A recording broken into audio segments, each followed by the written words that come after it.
자, 오늘은 대림절 세 번째 주일인데요. 우리 무엇을 희망할 것인가? 무엇을 희망할 것인가? 이 제목 가지고 우리 함께 말씀을 나눠보겠습니다. 자, 오늘은 영화 이야기로 한번 시작을 해볼까 합니다. 여러분, 2022년도에 개봉했던 영화, 이 페르시아어 수업이라는 영화가 있습니다. 자, 바로 이 영화입니다. 혹시 보신 분이 계실지도 모르겠습니다. 여러분, 이 영화는요, 실화를 바탕으로 한 영화고요. 이 역사적인 사건을 잘 윤색해서 만든 영화입니다. 영화의 배경은 2차 세계대전이고 또 영화의 주 무대는 포로 수용소입니다. 자, 이 영화의 남자 주인공이 있죠. 저 왼쪽에 있는 사람이 그 주인공입니다. 이름이 질이라고 하는 사람이죠. 여러분, 이 질은요, 유대인이었습니다. 자, 유대인이었는데 단순히 유대인이라고 하는 이유만으로 이제 처형을 앞두고 있었거든요. 자, 그래서 이제 수십 명이 이 총살장으로 끌려가게 되는데요. 거기서 다 죽게 됩니다. 자, 그런데 오직 이 질만은 살아남게 돼요. 여러분, 왜 이 질은 남자는 살아남을 수가 있었을까요? 그 이유가 무엇이냐면 바로 이 질이 갖고 있던 책 한 권 때문이었습니다. 뭐 때문이라고요? 예, 책 한 권이 있어서 총살장에서 살아남을 수가 있었습니다. 그 책 한 권이 어떻게 살렸을까요? 자, 우리가 쉽게 예상할 수 있듯이 바로 그 책이 총탄을 막아준 게 아닙니다. 예, 너무나도 흔한 시나리오죠. 자, 그렇게 해서 살아남은 게 아니고요.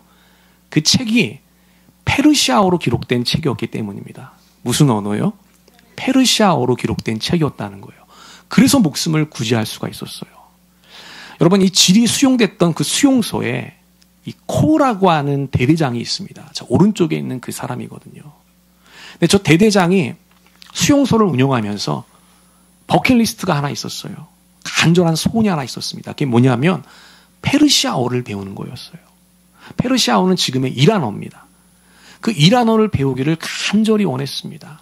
왜냐하면 전쟁이 끝나고 이란으로 이민을 갈 생각이었기 때문이죠. 거기 동생이 살고 있었어요. 그곳에 잘 정착하기 위해서 이란어로 페르시아어를 배우기를 원했던 겁니다. 그래서 포로들 중에 페르시아어를 할 줄 아는 사람을 기다렸던 것이죠. 근데 마침 누굴 발견하게 된 겁니까? 페르시아어로 기록이 된 책을 갖고 있던 질을 발견하게 된 거예요. 그래서 이 코는요, 정말 기뻐하게 되고요. 그 즉시 이 질을 페르시아어 과외 선생으로 사용하게 됩니다. 그래서 이 주인공이 총살장에서 살아나올 수가 있었던 것이죠. 자, 그러면 이 주인공 질은 페르시아어를 잘 구사하는 사람이었을까요? 예, 사실 그렇지가 못했습니다. 자, 이 주인공이 갖고 있던 책은요, 본래 이 주인공의 책이 아니었어요. 동료의 책이었습니다. 자, 그 동료의 책이었는데 총살장으로 오기 전에, 물론 총살장으로 가는지 전혀 몰랐습니다. 그 차를 타면서요, 샌드위치와 교환을 하게 됩니다. 그 동료가 배가 너무 고팠던 거예요. 이 질에게 샌드위치가 있었거든요. 내가 이 책을 줄 테니 제발 그 빵을 달라고 부탁합니다. 그래서 서로 교환을 하게 돼요. 바로 이 장면이죠. 이 장면이 바로 운명이 바뀌는 장면이에요, 여러분. 여러분, 저 책을 바꾸지 않았더라면 누가 살아남았을까요? 저 동료가 살아남았을 것입니다. 책과 빵을 바꾸는 바람에 주인공 질이 살아남게 됐던 것이죠. 여러분, 그렇기 때문에 저 주인공 질은 페르시아를 할 수 있어요, 없어요? 페르시아를 할 수 없습니다. 진짜 페르시아를 할 수 있던 사람 누굽니까? 저 동료였던 것이죠. 자, 이런 상황에서 이제 페르시아어 수업이 과외가 시작이 됐던 거예요. 대대장 코우는요, 계획을 얘기합니다. 나는 하루에 4단어에서 10단어씩 공부하고 싶다. 그러니 너가 수업 준비를 잘 준비해야 된다. 수업이 부실할 경우에는 너는 즉시 총상될 것이다. 이렇게 명령을 내게 됩니다. 여러분, 주인공 질은 발등에 불이 떨어진 거죠. 일단 목숨은 구제했는데 이제 당장 지금 이제 뭘 해야 될까요? 네?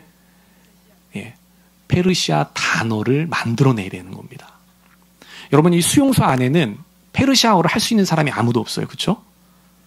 그리고 페르시아 그게 언어가 진짜 언어인지 확인해 줄 사람도 아무도 없습니다. 그래서 이 주인공은요, 가짜 페르시아어를 만들게 됩니다. 하루에 4단어에서 10단어씩 만들어내게 돼요. 그 만들어내는 과정이 얼마나 힘든지 몰라요. 발음도 만들어내고요. 철자도 만들어내는 것이죠. 의미까지 붙여야 되는 것이잖아요. 이게 보통 일이 아닙니다. 그래서 지나가다가 나무를 보고 단어를 만들어내고요. 밥을 먹다가 반찬을 보고 만들어내고요. 사람의 얼굴을 보고 이 수염을 보고 단어를 만들어내고요. 이렇게 며칠 단어를 만들게 돼요. 여러분, 그러면서 그 단어를 만들어낸 거를 이제 어떻게 돼요? 잊어먹으면 안 되잖아요. 밤새도록 그 자기가 만들어낸 단어를 외워요. 여러분, 그 단어가 가짜 단어잖아요. 그 가짜 언어를요, 밤을 새면서 외웁니다. 살기 위한 분투를 한 것이죠. 그리고 이제 며칠을 그렇게 가외를 하게 되는데 질이 깨닫게 됩니다. 야, 이런 방식으로는 오랫동안 지속할 수 없겠구나. 왜냐하면 새로운 철자와 발음을 만들어낸다는 게 이게 보통 어려운 일이 아니라는 것을 알게 됩니다. 그러나 질은 포기하지 않고요. 강력한 생존 의지와 희망을 가지고 좋은 방법을 강구하게 됩니다. 자, 그러다가 매우 좋은 방법을 하나 발견하게 돼요. 바로 이 방법을 발견하게 됩니다. 바로 사람의 이름을 사용하는 방법이에요. 여러분, 영화에서 이 질이 맡고 있던 업무 중에 하나가 뭐냐면 포로들의 명단을 정리하는 작업을 했습니다. 사무실에 앉아서 명단 정리를 했거든요. 이 수용소가 굉장히 큰 수용소였어요. 매일같이 새로운 포로들이 유입이 됐습니다. 그 포로들의 이름과 이 신상을 정리하는 작업이 필요했던 것이죠. 포로의 인원수가 약 3,000명 정도가 됐거든요. 그래서 여기서 힌트를 얻게 되죠. 저 이름 순서대로 사람 이름의 앞글자와 뒷글자를 타서 단어를 만들면 되겠구나. 그래서 철자를 만들고요. 발음을 만들고요. 거기다 의미를 붙이게 됩니다. 한마디로 저 이름 명단을 뭐처럼 사용한 겁니까? 단어 사전처럼 사용하게 된 거예요. 그렇게 하다 보면은 잊어먹게 되면 어떻게 돼요? 저 명단을 보면 되는 거잖아요. 그러면 철자와 발음을 기억할 수 있고 뜻도 유추해 볼 수 있는 것이죠. 자, 이렇게 해서 무려 3,000개의 단어를 만들게 됩니다. 그리고 이 페르시아 가외 수업은 성공적으로 완료가 되게 돼요. 여러분, 이 영화의 분위기는요, 굉장히 진지합니다. 굉장히 심각한 분위기예요. 근데 유일하게 제 개인적으로 굉장히 재밌는 장면이 있어요. 이게 어느 장면이냐면 이 대대장 코우가 가짜 단어와 문장을 열심히 공부하는 장면입니다. 얼마나 열심히 공부하는지 몰라요. 심지어 밤을 새면서까지 단어를 외우고 있습니다. 그럼 나중에는요, 그 가짜 페르시아 말을 너무 유창하게 구사하게 됩니다. 그래서 이 주인공 질과 대화를 나누게 돼요. 근데 여러분, 그게 다 뭐예요? 다 가짜라는 것이죠. 가짜 음성이고요. 가짜 철자법입니다. 맞는 것이 하나도 없어요. 근데 그렇게 진중하게 하고 있는 거예요.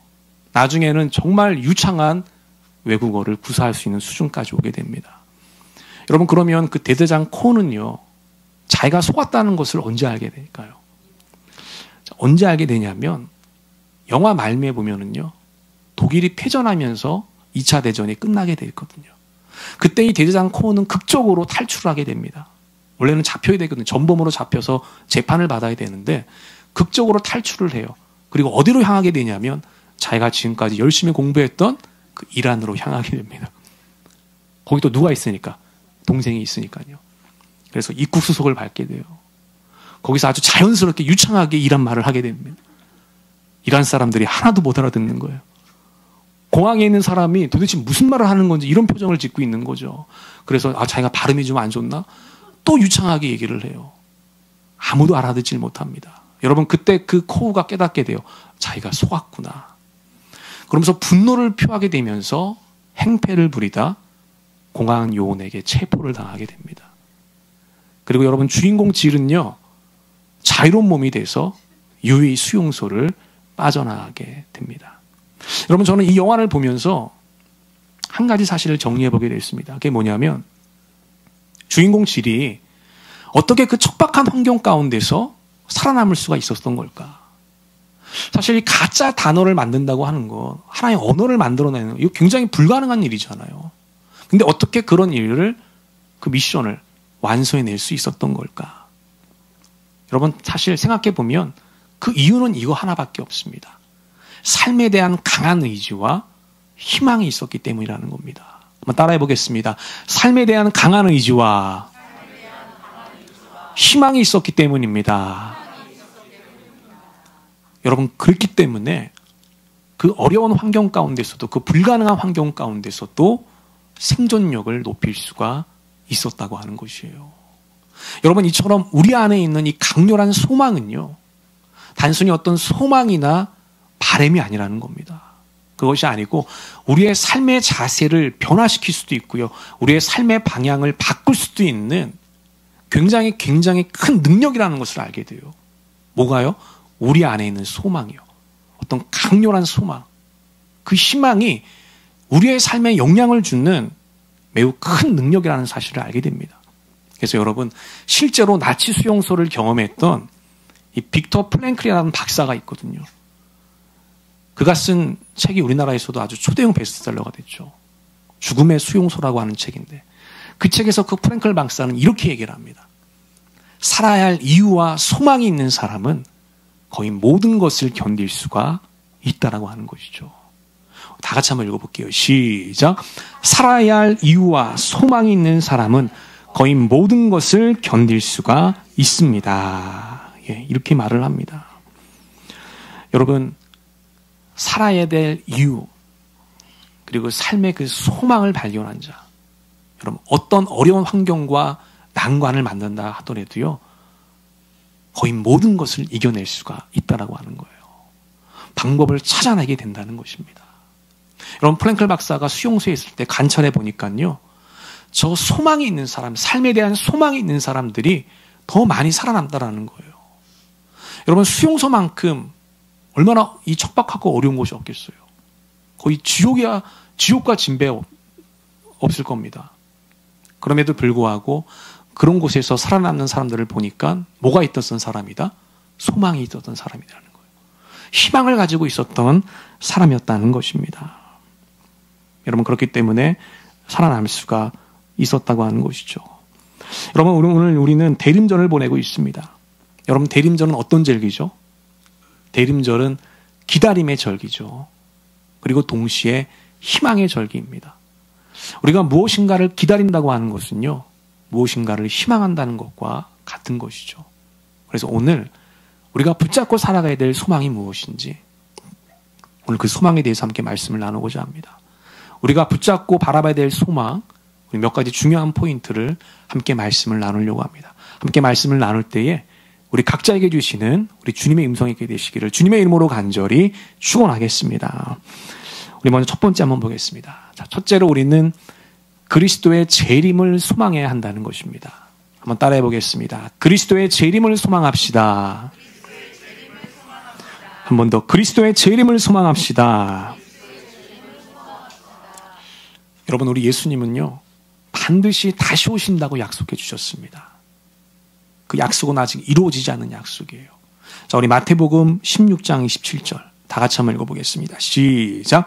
인자가 아버지의 영광으로 그 천사들과 함께 오리니 그때 각 사람이 행한 대로 갚으리라. 아멘. 여러분, 이 구절에 보니까 예수님 분명히 말씀하고 있죠. 내가 아버지의 영광으로 천사들과 함께 다시 올 것이다. 이렇게 분명히 약속해 주고 있어요. 이 말씀이 있기 때문에 우리는 예수님의 재림을 기다리며 소망하며 살아가야 되는 것입니다. 그러면 우리는 이런 질문이 생기죠. 예수님의 재림을 기다리며 산다는 것이 도대체 무슨 뜻일까? 예수님의 재림을 소망하며 산다는 것이 구체적으로 어떤 뜻일까? 이런 질문이 생깁니다. 여러분, 그것은 어떤 뜻일까요? 그것은 단순히 우리가 예수님 언젠가 오시겠지, 이런 생각을 갖고 살아가는 것일까요? 아니면 시한부 종말론자들처럼 우리가 속세를 떠나서 수도자의 삶을 살아가는 것, 그것이 그리스도의 재림을 소망하며 살아가는 것일까요? 과연 어떤 모습이 그리스도의 재림을 기다리며 소망하며 살아가는 것일까? 여러분, 사실 이것도요, 우리 예수님께서 정확하게 말씀해 주셨어요. 내가 다시 올 때까지 그 재림을 기다리며 살아가는 것이 이러한 삶이다라는 것을요, 정확하게 가르쳐 주셨습니다. 그것이 바로 누가복음 19장에 나오는 열문화의 비유고요, 마태복음 25장에 나오는 달란트의 비유인 것입니다.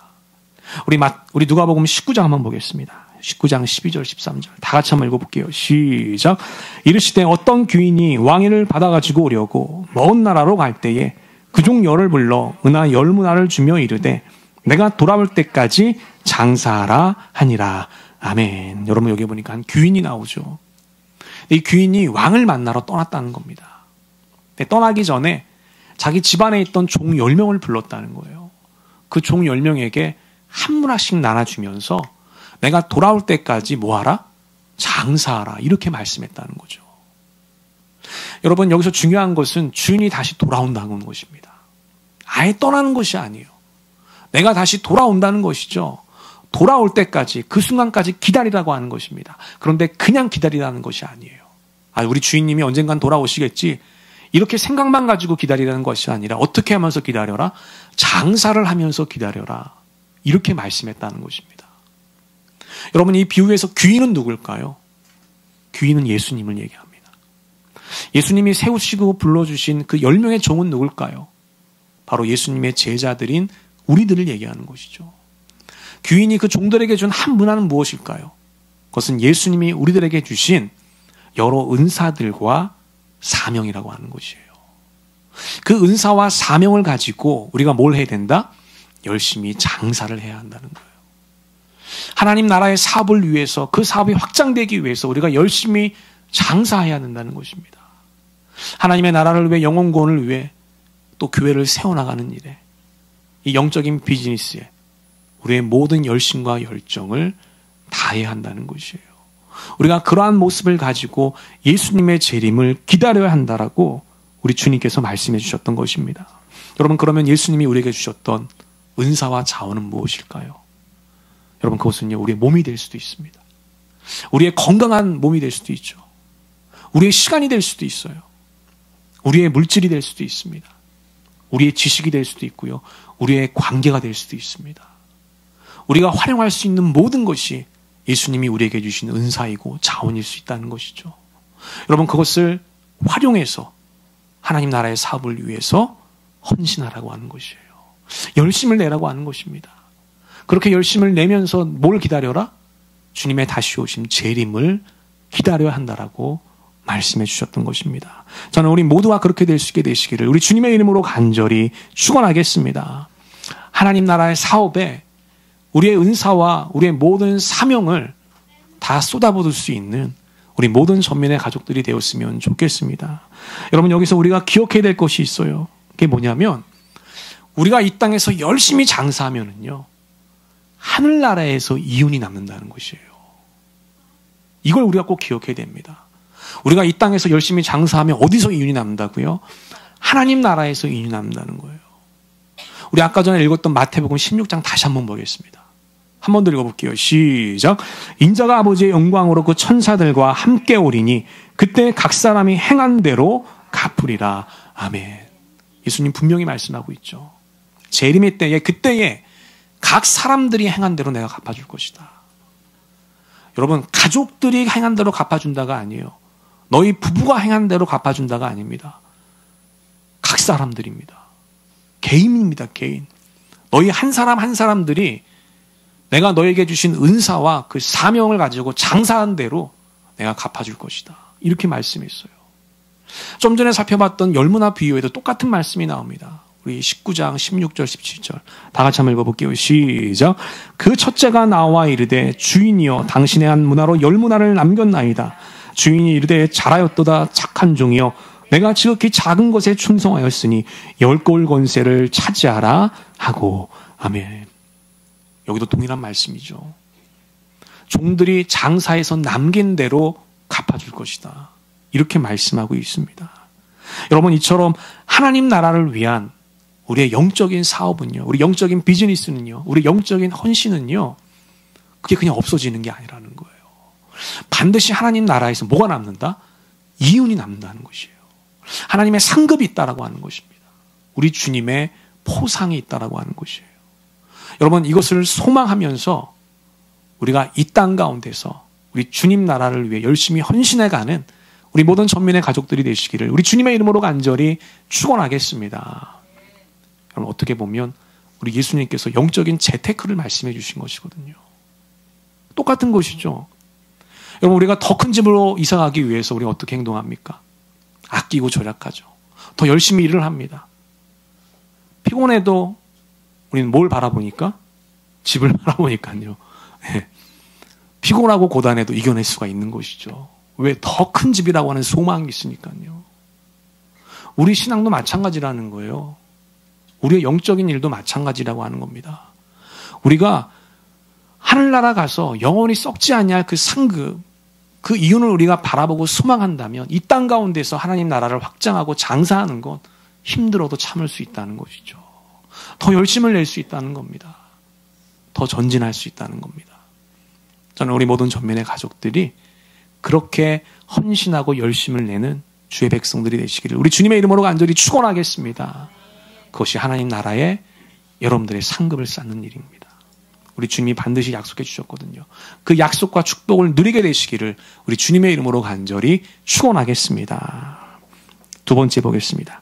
자, 둘째로 우리는 약속된 미래를 소망하며 살아가야 한다는 겁니다. 약속된 미래를 소망하며 살아간다. 따라해 보겠습니다. 약속된 미래를 소망하며 살아갑시다. 여러분 라틴어에 보면은 미래를 뜻하는 단어가 두 가지가 있습니다. 자, 그 두 가지는 바로 이 단어입니다. 푸투름과 아드벤투스라고 하는 단어입니다. 한번 따라해 보겠습니다. 푸투름, 아드벤투스. 한 번 더 푸투름, 아드벤투스. 이 두 가지는 미래를 뜻하는 단어거든요. 근데 의미가 완전히 다릅니다. 자, 우리 먼저 푸투름 한번 볼게요. 푸투름은요, 우리가 흔히 말하는 일반적인 미래를 얘기해요. 자, 현재가 지나면 뭐가 오죠? 미래가 옵니다. 자, 오늘이 지나면 뭐가 옵니까? 내일이 오죠. 그 미래가 바로 저 푸투름의 미래입니다. 그래서 여러분 저 푸투름은요, 불확실한 미래예요. 불안정한 미래입니다. 내일이 오게 되지만 그 내일에 무슨 일이 발생할지를 우리가 알지 못해요. 여러분 우리가 지난주에도 그런 경험했잖아요. 그 누가 예상이나 했겠습니까? 그런 계엄령이 떨어질지 누가 예상이나 했겠어요. 그 나라가 이렇게 혼란스러워질지 누가 그 생각을 해봤겠습니까? 아무도 예측할 수 없거든요. 어떤 일이 벌어질지 아무도 몰라요. 그 미래가 바로 저 푸투름인 것이죠. 그럼 반면에 아드벤투스는 뭘까요? 아드벤투스는 바로 이것이죠. 약속된 미래입니다. 정해진 미래예요. 여러분 추운 겨울이 지나면 뭐가 오죠? 따뜻한 봄이 오잖아요. 정해진 미래입니다. 여러분 저는 이번 학기 때 이제 서울에 올라가서 공부를 하면서 기차를 참 많이 탔거든요. 여러분 기차를 타게 되면 기차표를 예매하게 되잖아요.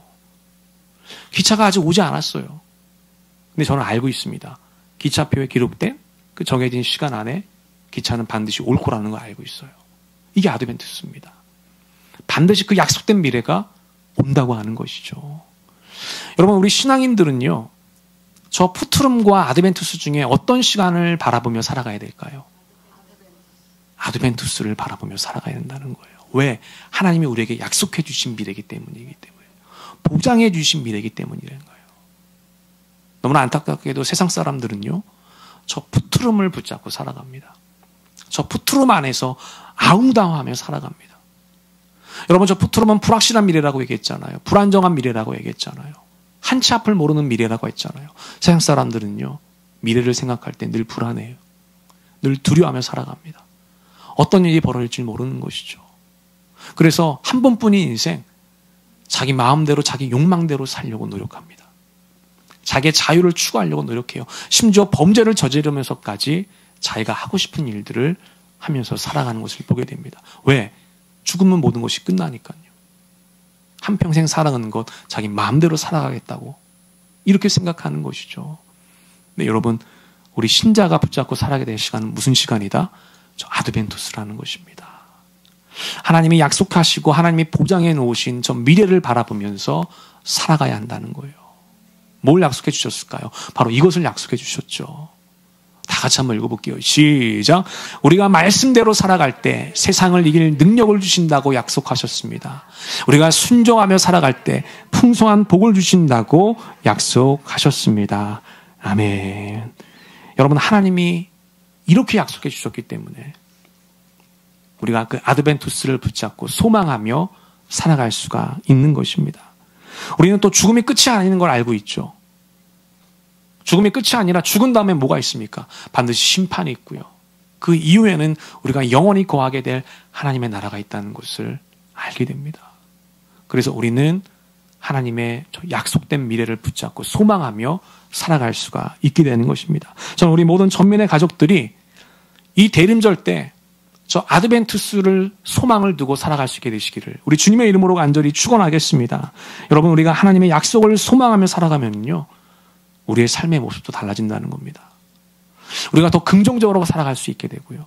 우리가 더 용기 있게 살아갈 수 있게 되고요. 왜? 하나님이 약속해 주셨잖아요. 내가 지금은 힘들지만 말씀대로 살아가면 하나님이 언젠간 세상을 이길 능력을 주실 거야. 지금은 내가 어렵고 힘들지만 하나님 말씀대로 순종하며 살아가면 세상을 이길 수 있는 풍성한 복을 주실 수 있을 거야. 여러분, 이렇게 우리가 확신하고 살아가기 때문에 더 용기 있게 살아갈 수가 있다는 거죠. 더 담대하게 살아갈 수가 있다라고 하는 것입니다. 우리가 대림절 세 번째 주를 보내고 있는데요. 이번 한 주를 살아갈 때도 우리 예수님의 재림을 소망하면서 또 우리 주님께서 약속해 주신 저 아드벤투스의 시간을 바라보면서 그렇게 용기 있게 살아가는 우리 모든 전민의 가족들이 되었으면 좋겠습니다. 우리가 그렇게 살아갈 때 이번 한 주 가운데 하나님의 은혜와 사랑이 우리 심령과 우리 가정 가운데 우리 삶의 자리 가운데 가득하게 될 줄로 믿습니다. 그 사랑과 은혜를 마음껏 누리시는 우리 모두가 되시기를 우리 주님의 이름으로 간절히 축원하겠습니다. 아멘. 우리 기도하겠습니다. 하나님 아버지.